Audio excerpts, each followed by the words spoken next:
अक्सर देखने में आया है कि ज्यादातर लोग धन से दुखी रहते हैं और तन से। कहते हैं जो धन से दुखी है और तन से दुखी है तो मन से सुखी होने का सवाल ही पैदा नहीं होता है। तो सुखी रहना चाहते हो कि कहते हैं कि दुनिया में हम सुखी रहना चाहते हैं। कहते हैं कि दुख भरी दुनिया में हम सुख ढूंढते हैं और यहाँ सुखी है कौन? बताओ कौन सुखी रहा है? इतने बड़े संत महात्मा पीर पैगंबर हुए, भगवान राम की बात करो, वो कहां से सुखी रहे? वो आके वो भी जंगलों में भटके।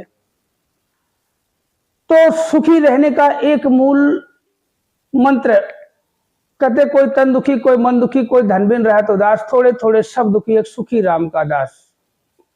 एक छोटी सी आपको कहानी सुनाऊंगा, अगर उसको आपने ध्यान से सुन ली और अपने जहन में उतार ली तो कहते सुखी सुख बरसेगा। कहते हम ज्यादातर धन के पीछे भागते हैं। आज मैंने बिजनेस खोला है, आज 1000 रुपये कमाई हुई है, तो अब ये उम्मीद करते कल और थोड़ा टाइम दूंगा, थोड़ा सा ये करूंगा तो 1500 की कमाई होगी, 2000 की होगी। ऐसे इस लालच में हम आगे बढ़ते चले जाते हैं और सच्चाई से हम बहुत दूर निकल जाते हैं, सच्चाई को हम छोड़ देते हैं। तो एक ऐसी कहानी आपको बताऊंगा कि आपको सब समझ में आ जाएगी कि हम दुखी क्यों रहते हैं। धन से अब दुखी नहीं होते हैं। अब एक छोटा बच्चा जो माँ की गोद में है, अब उसको क्या चाहिए? लाखों की दौलत चाहिए, गाड़ी चाहिए, बंगला चाहिए, सैर सपाटा चाहिए? कुछ नहीं, उसको माँ की गोद चाहिए और माँ के स्तन का दूध चाहिए। बस ठंड लगे तो कपड़े पहना दो, टट्टी पेशाब करे तो साफ कर दो, बस छोटे बच्चे की बस इतनी ही ख्वाहिश, बस वही जरूरत है। अब अगर बड़ा बच्चा, सियाना बच्चा, कोई जवान बच्चा अगर उम्मीद करे कि जो माँ उसको जैसे प्यार दे रही वो हमें दे, नहीं हो सकता ना।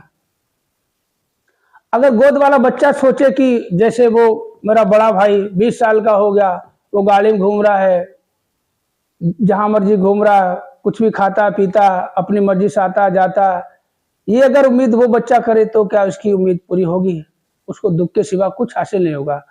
कि समय के साथ कहते हैं कि परिवर्तन सृष्टि का नियम है। ज्यादा समय ना लेते हुए छोटी सी एक कहानी आपके सामने रखूंगा और आपके सब समझ में आ जाएगी। तो सबसे पहले सभी निरंकारी संत महात्मा भाई बहन माताओं के चरणों में प्यार भरा नतमस्तक होकर धन्यवाद जी, और जो मेरे मित्र भाई, सब्सक्राइबर भाई, सभी को मेरा प्यार भरा नमस्कार। तो आज आपको कहानी बताता हूं मैं। एक पंडित होता है और उसका एक मित्र होता है नाई। उसकी बहुत सारी अक्सर वो शिकायत ही करता है पंडित से कि परमात्मा की कैसी लीला है। कोई आदमी सुखी है तो उसके पास सुखी सुख है, इतना सुख है कि दिन दुगनी रात चौगुनी, उसके बाद तरक्की, एक गाड़ी से 2 गाड़ी, 4 गाड़ी, घर मकान इतने हो गए कि बस उसको पता ही नहीं, खुद पता नहीं कितने मकान हो गए। बिजनेस इतना लंबा चौड़ा हो गया तो दिन रात उसको पता ही नहीं चलता, कब दिन हुआ कब रात हुई, कब सोया कब उठा। और एक इंसान के पास खाने तक को रोटी तक नसीब नहीं होती है। कहीं पे तो कड़क की धूप होती है तो कहीं तो छाया होती है, कहीं पे बरसात तो कहीं पे भूखमरी सूखा पड़ा होता है। तो उसकी अक्सर ये शिकायतें रहती है। कहते कहीं भूखमरी पड़ी हुई है तो कहीं बरसात के कारण लोग परेशान है, पानी बह रहा है। तो परमात्मा की, प्रभु की ये कैसी लीला है। कोई आदमी बहुत सुखी हो, कोई इतना दुखी है, किसी को एक वक्त की रोटी तक नहीं मिलती है और किसी को खाने को इतना होता कि वो फेंकते हैं। किसी के तन पे अच्छे अच्छे कपड़े होते हैं और किसी के तन पे फटा हुआ रुमाल तक नहीं होता है। तो वो पंडित भी बहुत ही ज्ञानी था और बहुत ही अच्छे से हर किसी को समझा दिया करता था, सच्चाई को पूरी तरह से सामने ला देता था। तो उसने बोला ठीक है। उसको एक भिखारी दिखाई दिया और बहुत गंदा गंदा, एकदम शरीर से गंदा, बाल इतने बड़े बड़े, दाढ़ी बहुत बड़ी, मूछें उसकी बड़ी, कानों में बाल, छाती के बाल बाहर आ रहे हैं। तो वो पंडित क्या करता है, उस भिखारी को पकड़ के और नाई के पास ले आता है और कहता है नाई से कि अब भाई एक बात बताओ, तुम दुनिया के बाल काटते हो, किसी की दाढ़ी बनाते हो, किसी की मूछें सेट करते हो, किसी को मुंडन कर देते हो, किसी की अच्छी कटिंग कर देते हो, मैं तुम्हारे होते हुए भाई इसके बाल क्यों नहीं तुमने काटे? ये बताओ, तुम्हारे रहते हुए ये भिखारी ऐसे क्यों घूम रहा है? इसके बड़े बड़े बाल हैं, देखो कितना गंदा घूम रहा, दाढ़ी कितनी बड़ी हो रही है, छाती के बाल भी बाहर आ रहे हैं।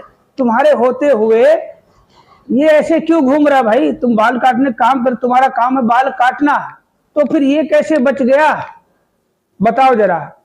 तो नाई कहता है कि पंडित जी एक बात बताओ, जब ये मेरे पास ही नहीं आएगा तो मैं इसके बाल कैसे काटूंगा? मुझे क्या पता है कहाँ रहता है? इसको तो पता होगा, नाई तो है, बाल नाई काटता है, तो नाई का तो पता है, इसको पूछना चाहिए मेरे पास अगर आएगा तभी तो मैं बाल काटूंगा इसके।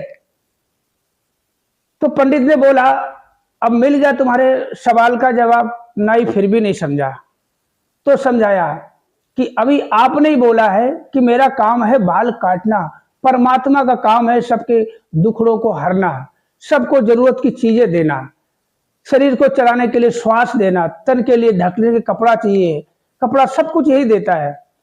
अगर आप इससे कनेक्ट ही नहीं होगे, इसके पास जाओगे नहीं, तो कैसे बात बनेगी? बोला पंडित जी मैं तो पूजा पाठ तो करता हूं। कि पूजा पाठ तो हर कोई करता है, एक रटन सी हो गई, पूरी तरह से कहते मन से कनेक्ट होना पड़ता है।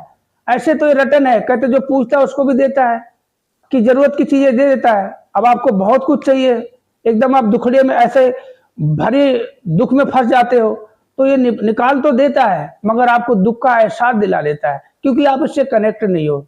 जब पूरी तरह से हम परमात्मा के अधीन हो जाएंगे, काम तो हम सब कुछ करेंगे, जैसे हमने दिनचर्या में काम करना होता है, सुबह से शाम तक काम करना होता है, जो भी काम करना होता है हम ईमानदारी से मेहनत करेंगे, 4 पैसे ईमानदारी से कमाएंगे, परिवार चलाएंगे, सारा कुछ काम करेंगे, मगर अपने ऊपर कुछ ना लेके कि मैंने किया, पूरी तरह से परमात्मा को हम सौंप देंगे कि जो भी किया है सब तेरी वजह से किया है। जब इस तरह से हम समर्पण भाव से चलेंगे तो हमें कभी भी दुख नहीं होगा, हर जगह सुख होगा और हर एक इंसान सुखी होगा। कोई ये नहीं कहेगा कि मेरे पास इस चीज की कमी है, क्योंकि जब हम परमात्मा को अपने आप तन मन धन समर्पण करके चलते हैं तो हमारे पास कुछ बचता ही नहीं, बस कर्म बचता है। कर्म करना कहते हैं इंसान के अधीन है और फल देना देव के अधीन है। तो अगर आपके समझ में आई तो आज से सभी कहते समर्पण हो जाओ। कहते जब तक सरेंडर नहीं करोगे, आपने देखा होगा कोई बहुत बड़ा मुजरिम होता, जानबूझ के कत्ल किसी का कर देता और खुद ही फोन करता है मैंने इसका कत्ल कर दिया, खुद ही सरेंडर कर देता है, तो क्या होता उसके साथ में? बहुत मतलब मुजरिम तो बन गया वो, कानून जो कत्ल की सजा वो उसको मिलेगी, मगर व्यवहार में थोड़ी सी नमी हो जाती है कि इसने गलती से या जज्बाती जैसे मर्जी इसका किसी का गला काट दिया और खुद ही गलती का एहसास हुआ और तुरंत फोन कर दिया, अपने आप को सरेंडर कर दिया, अब आपकी मर्जी जो मर्जी सजा दो। तो ऐसे में जब हम सरेंडर कर देते तो परमात्मा हर वक्त कहते हर क्षण हमारे लिए, हर जगह, हर किसी के लिए अच्छा ही अच्छा करता है। तो आज का वीडियो बस इतना, सिखलाई कैसी मिली कमेंट करके जरूर बताना। तो सभी निरंकारी संत महात्मा भाई बहन माताओं के चरणों में प्यार भरा नतमस्तक होकर धन्यवाद जी, और जो मेरे मित्र भाई सब्सक्राइबर भाई सभी को मेरा प्यार भरा नमस्कार।